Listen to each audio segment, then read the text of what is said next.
Okay guys, good morning. What is it, day 25? Or no, it's day 26. We're almost done. We got 4 more days of this. So I'm just kind of starting off my morning with some water. I always knew that being properly hydrated on the ketogenic diet was extremely important, but I never knew from personal experience. And so it wasn't until I went through this where I was like, wow, you could easily feel groggy, dehydrated, and lethargic just from not having enough water. So that's one thing I would really recommend that you guys start doing if you're just kind of catching up on this right now. And then afterwards, I'm gonna have some plain black coffee and go do some morning cardio as well as hit the weights in a fasted state. And then after that, I'll probably break my fast from having like a keto coffee or maybe some eggs and bacon or something like that. So, but I'm gonna check my blood ketones. My weight dropped today, which is awesome. I think I'm only 0.2 pounds away from 10 pounds, and that was my goal, was 10 to 15 pounds on these last 30 days. So I feel very confident that I'll hit 10 pounds, especially if I'm working out for the next few days. I don't want to do this. I hate it. I always hate it. I've been dropping in ketones quite a bit, despite my weight loss.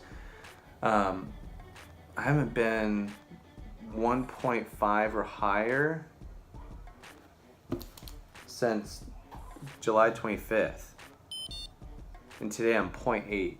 So I went up from yesterday, but I haven't been in a deep nutritional ketosis since July 25th, with today being August 5th.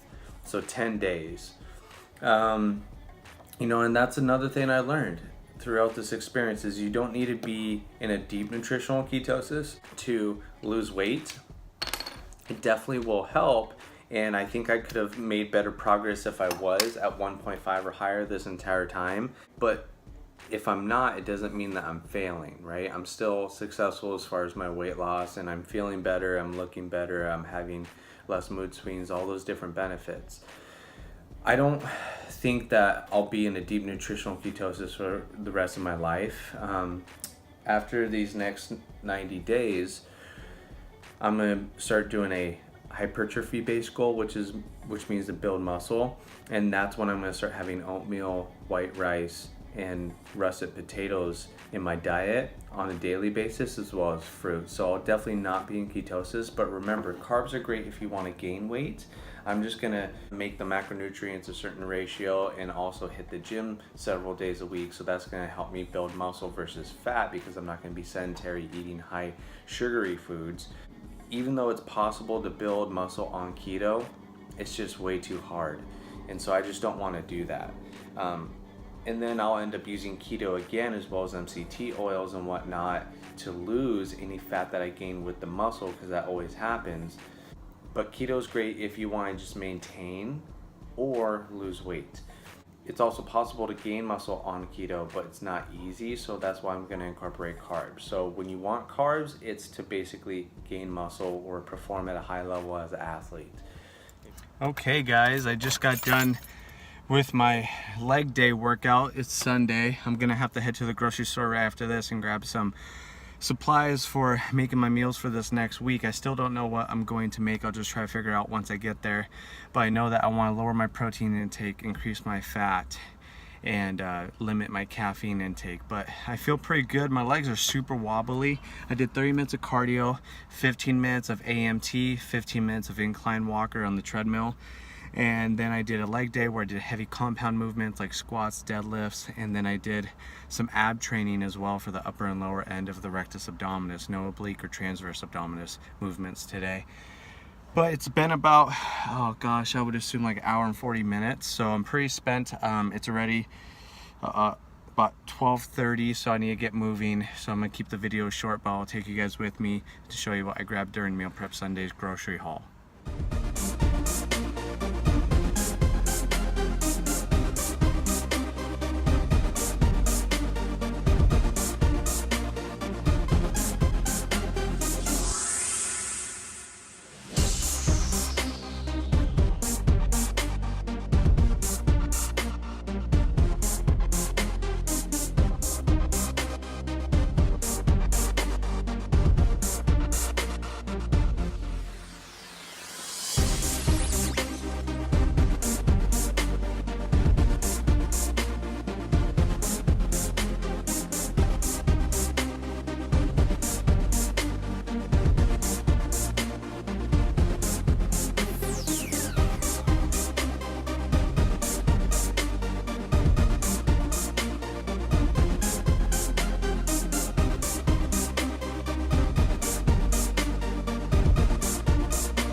Just got done grocery shopping and I'm gonna get some coffee with cream, but this is one of my triggers. This is where I used to grab cake pops and everything.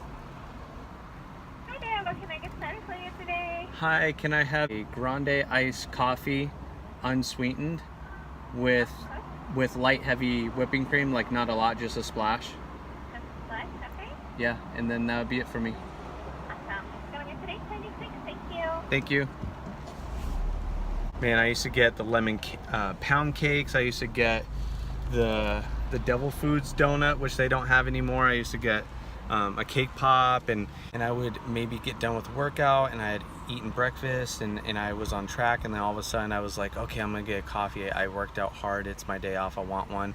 And then I would just give in and get a cake pop, and that one cake pop, even though it was only 100 calories, would make me kind of fiend for more, and it spiked my insulin. And with my compulsive overeating disorder, I end up binging and getting like Dairy Queen and teriyaki and all these things, and then that caused the following day to be just as bad, if not worse. And basically this would happen every single weekend. On Friday, Saturday, Sunday, I would just binge on a unbelievable level, to the point where I was like, okay, on Monday I'm gonna start again. And I was just maintaining my weight. I would gain weight, I would lose it, I would gain weight, I would lose it, and I'm doing some irreversible metabolic things to my body that was just not healthy. And also the psychological piece about it, where it's not healthy. So that's why, you know, setting your goals on a 30-day basis, I think, is key, versus saying, oh, you could have a cheat meal or a cheat day every week, which is like, you know, every Friday, if that's for you guys.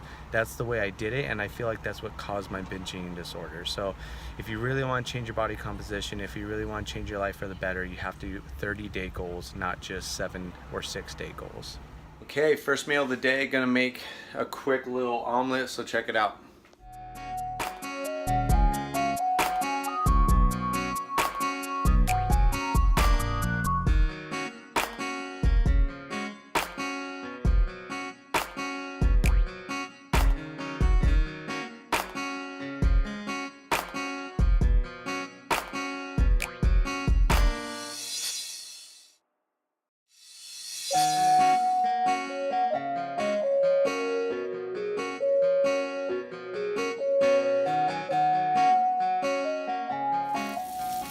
So guys, a secret to a good omelet is butter. Use butter instead of like avocado oil or spray. It's gonna make it less dry, give you some more good fat, whether it's from saturated, monounsaturated, polyunsaturated, whatever. But it's grass-fed, pasture-raised butter, so it's high quality. And then I put cheese in the middle, so it's not gonna get dry. You season it on the inside and outside with salt as well as pepper, and then it pretty much takes care of itself. I'm gonna use some sour cream, but my avocados aren't quite ripe yet, so I'm not gonna get any additional fat there. But between the sour cream, the cheese, the butter, the eggs, the fattier cut sausage, that's plenty of fat for me anyways.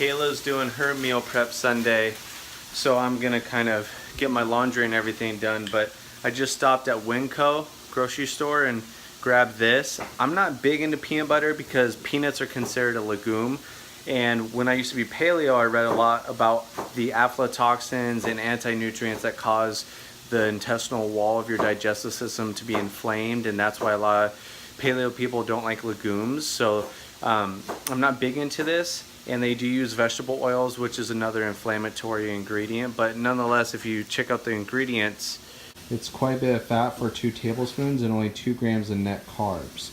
And so if I have 4 grams, or I'm sorry, if I have 4 tablespoons of this, I'll get quite a bit of fat, a little bit of protein, and only 4 grams of net carbs, which I'll be okay with. So just wanted to try it as a snack. It's a no stir creamy. It's very comparable to the Jiffy peanut butter that I used to love, but these are one of the main things that caused me to not get in ketosis back in the day, so I want to make sure I don't abuse it.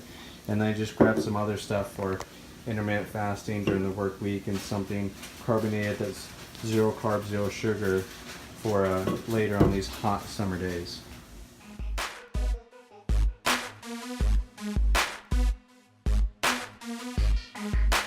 What's up, guys? It's kind of crazy up in the kitchen right now. We got Meal Prep Sunday going on. Check it out. So this is my completed first dish, which is ground turkey, and because I think the ground turkey is extra lean, I'm gonna add tons of olive oil to it. I got a little bit pasta sauce in there, not a lot of carbs. I got mushrooms and onions and garlic and tomatoes. And then I got some mixed greens. I have a whole bunch of asparagus and a whole bunch of cauliflower and broccoli, and that's going to be divided up between all of my meals. And I'm going to be working on these little patties over here that have onions and pasture-raised beef, and then I got this, which I'm going to make some more patties, but I'll go over that in a second. But what I wanted to show you guys was how I'm going to make my cauliflower crust pizza for tonight's dinner. So even though the recipe's on my Reaching Ketosis Instagram, which I think you guys should go check out, what I'm going to do is take this already diced cauliflower. No need to wash, it's already good to go, but all I need to do is just put it in a food processor and mix it up until it's almost like a flour-like consistency. So I just put the whole bag in there, and now all I need to do is blend it up, which is going to get super loud. And then once it's all done, it should just look sort of like dough almost, in my opinion. And then what we do is we transfer the finely chopped cauliflower into the bowl, and then we're going to microwave that. Then I'm just going to microwave the cauliflower for 2 minutes 2 times, mixing after each time, and then I'm going to spread it on a towel so I can wring out most of the water once it's been cooled off. Don't do it until it's been cooled off. First 2 minutes is done. It's already piping hot, super steamy. I'm just going to mix this and then put it in for another 2 minutes.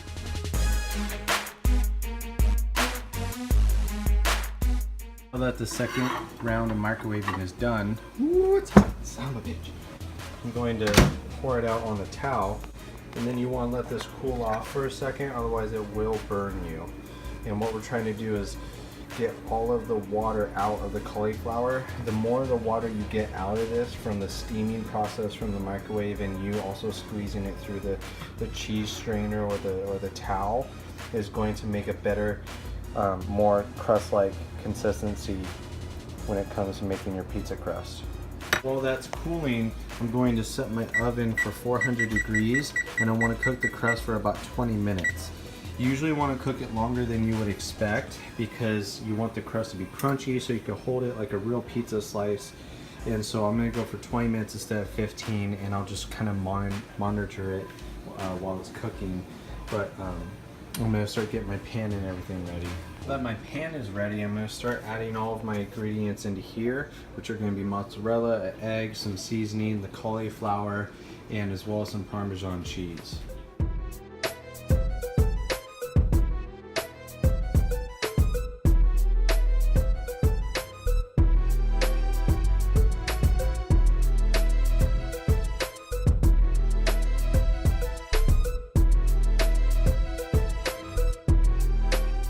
Now that I got most of the water out of the cauliflower, I'm going to add that cup of cauliflower in there.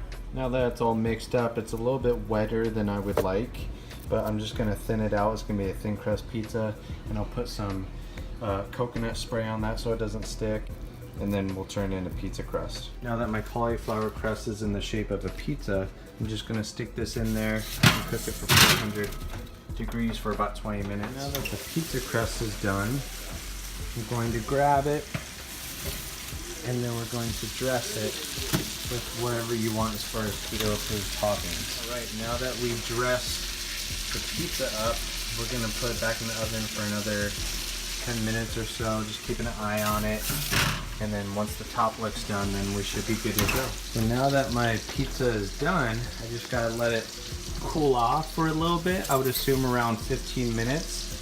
And the reason we need to let it cool off is because that helps harden the crust additionally on top of it. And then you guys can kind of see how it's pretty much just like a real pizza. Obviously it's going to taste a little bit like cauliflower. It's not going to be like the best pizza of your life, but if you haven't eaten anything bad for 30 days, trust me, it's going to hit the spot.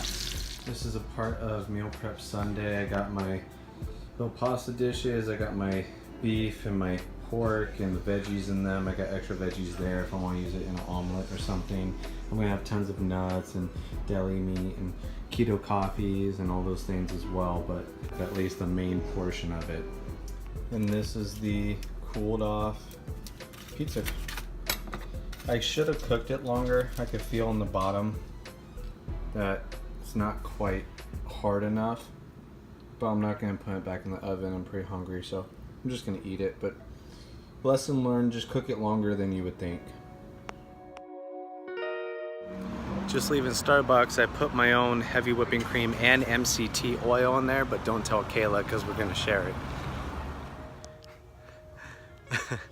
So we're just at the park with Bruce. So I feel pretty good about my weight loss. I'm pretty confident that we're gonna lose 10 pounds at least on this 30-day challenge, and that's pretty typical when you're doing keto.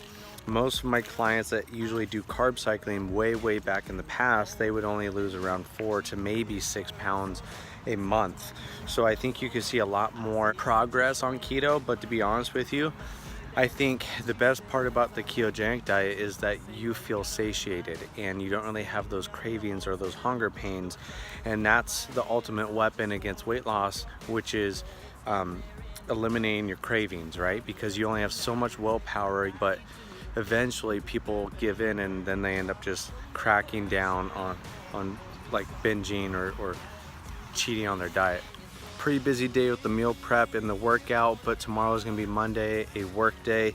I am gonna work out tomorrow just like I did today, but I do have a lot more editing on these videos because there was a lot of content, and I also want to do some of my laundry and then try to relax with the family. So with that being said, I'll see you guys tomorrow on day 27. She's dripping to the core, says to me, can I explore?